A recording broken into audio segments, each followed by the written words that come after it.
Chapter start करने से पहले ये बताना चाहूंगा मैं आज से मैं ट्रेनिंग आर्क कवर करने वाला हूँ। यहाँ पर चैप्टर स्टार्ट होते ही सरपू बोलता है उनकी आर्मी 5 दिन में अर्थ में आ सकती है।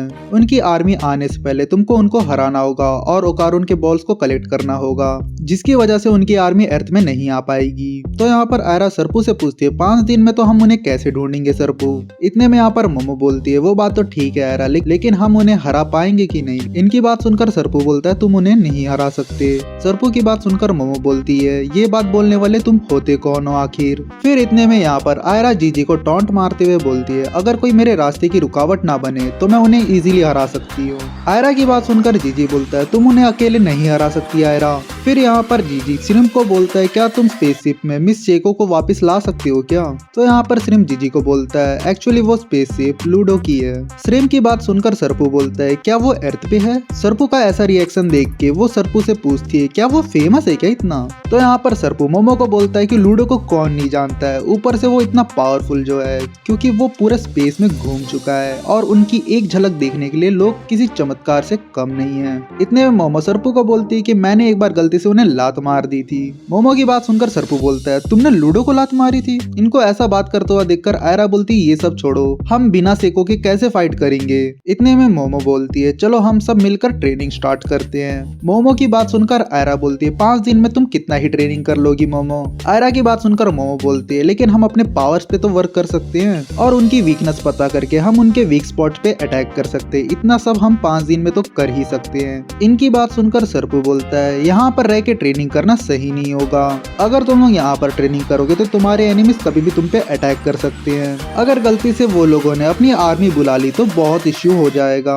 और हाँ गलती से तुम में से भी कोई उनके हाथ लग गया तो बड़ी मुसीबत खड़ी हो जाएगी, क्योंकि वो लोग तुम्हारी एनर्जी को यूज करके अपनी आर्मी को पृथ्वी में बुला सकते हैं, वो भी एक दिन के अंदर। इसलिए मैं कह रहा हूँ कि तुम लोगों को ट्रेनिंग करने के लिए कोई अच्छी जगह देखनी होगी। इतने में यहाँ पर मोमो बोलती है बिना ओकारुन को ले जाए हम कैसे लोकेशन चेंज कर सकते हैं, उसे यहाँ तो ऐसे नहीं छोड़ सकते हम। तो यहाँ पर सरपू मोमो को बोलता है कि तुम लोग एक काम करो मेरी जगह आ जाओ और वहाँ पर ट्रेनिंग कर सकते हो और साथ में ओकारुन को भी लेके आ सकते हो। फिर यहाँ पर जीजी बोलता है एक काम करते मोमो हम तुम्हारे घर को रोबोट बनाकर यहाँ से जा सकते हैं ओकारुन को लेकर। जीजी की रोबोट वाली बात सुनकर मोमो मना कर देती है। मोमो की बात सुनकर जीजी बोलता है चलो ना मोमो एक बार ट्राई करके तो देखते हैं, मुझे वो रोबोट चला के देखना है। जीजी की बात सुनकर मोमो बोलती है हम लोगों में से किसी को भी वो रोबोट चलाने नहीं आता है, वैसे भी मुझे पिछले बार का इंसिडेंट अच्छे से याद है क्या हुआ था हमारे साथ। इनकी बात सुनकर श्रिम्प बोलता है अगर तुम्हें रोबोट नहीं चाहिए तो तुम एक काम कर लो उसे एक कार में बदल दो। श्रिम्प की बात सुनकर ये तीनों एग्री कर लेते हैं। फिर इतने में मोमो पूछती है हम में से कौन ड्राइव करेगा, क्योंकि मेरे पास तो ड्राइविंग लाइसेंस भी नहीं है।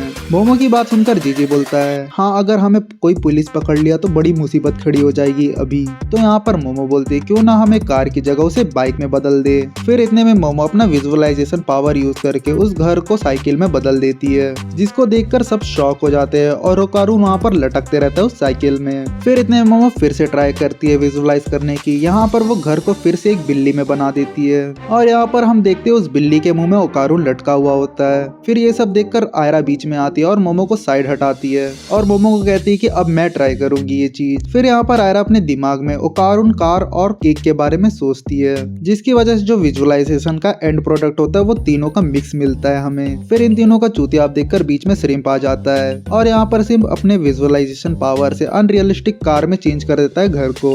फिर उस कार को हैवी ड्राइविंग मोड में चलाने लग जाता है श्रिम्प, जिसकी वजह से जो भी घर के अंदर होते हैं वो लोटपोट होते हुए इधर उधर टकरा कर गिरते रहते हैं। और यहाँ पर जो श्रिम्प होता है सैल्मन भाई के ड्राइविंग स्किल मोड में ड्राइव करते रहता है।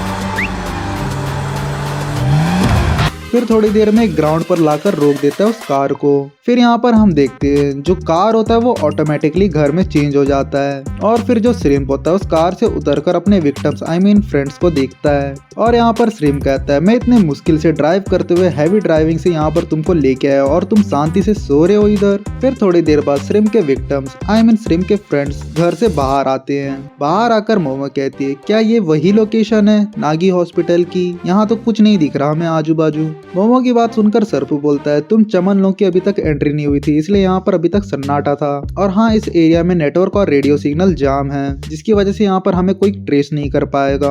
फिर इतने में सरपू जीजी को बोलता है कि वहाँ से प्लीज मेटल सीट हटा देना। जैसे ही वहाँ से जीजी मेटल सीट हटाता है तो हमें एक हिडन डोर दिखने को मिलता है। फिर इतने में सरपू कहता है कि ये हमारा सीक्रेट बेस है, जो कि हॉस्पिटल के बेसमेंट में था, और इस बेसमेंट के अंदर हमें फूड सप्लाईज मिलेंगी, जिसको हम इजीली 1 वीक तक चला सकते हैं। फिर इतने में सरपू सबको बोलता है कि चलो अंदर चलते हैं। सरपू की बात सुनकर आयरा बोलती है हम तुम्हारी बात पर कैसा भरोसा करें, वैसे भी हमें क्या पता अंदर क्या हो सकता है, क्योंकि तुम भी एक एलियन ही हो। यहाँ पर मोमो आयरा की बात सुनकर बोलती है तुम सही बोल रही हो आयरा। तो यहाँ पर मोमो बोलती है एक काम करते हैं, तुम और जीजी ऊपर रहो, मैं श्रिम्प और सरपू नीचे जाते हैं। ये बात सुनकर आयरा बोलती है तुम अपना ध्यान रखना मोमो। फिर इतने में सीन जाता है, मोमो, श्रिम्प और सरपू बेसमेंट के अंदर आ जाते हैं। फिर सडनली वहाँ पर कुछ एलियंस अपीयर होते हैं और वो लोग मोमो पे अटैक करने ही वाले होते हैं। इतने में हमें वहाँ पर चिपकू भी दिखाई देता है। मोमो इन सब एलियंस को देखकर घबरा जाती है। यहाँ पर सरपू मोमो को देखकर बोलता है ये सब होलोग्राम्स है मोमो, टेंशन लेने की जरूरत नहीं है। इतने में सरपू समझाते हुए बोलता है ये लोग कॉम्बैट यूज सिमुलेटर्स है। और यहाँ पर सरपू कहता है ये लोग आइस को स्कैन करके तुम्हारे एनिमीज की इमेज क्रिएट करते हैं। जो भी तुमने 36 आवर्स में देखा होगा वो चीज का ये लोग 3D इमेज बनाकर तुम्हारे सामने होलोग्राम दिखा देते हैं। अगर तुम्हें अपने एनिमीज को हराना है तो तुम्हें ये टेक्नोलॉजी की जरूरत होगी मोमो। तो ये बात सुनकर मोमो बोलती है चलो सरपू मैं तुमसे इम्प्रेस हुई थोड़ा। फिर इतने में मोमो ओकारुन का आंख खोल के उस टेक्नोलॉजी से स्कैन करती है, जिसकी वजह से ओकारुन के एनिमीज 3D होलोग्राम में दिखाई देते हैं इनके सामने, जिसको देखकर ये सब शॉक हो जाते हैं। और यहीं पर पार्ट 1 एंड होता है इस ट्रेनिंग आर्क का।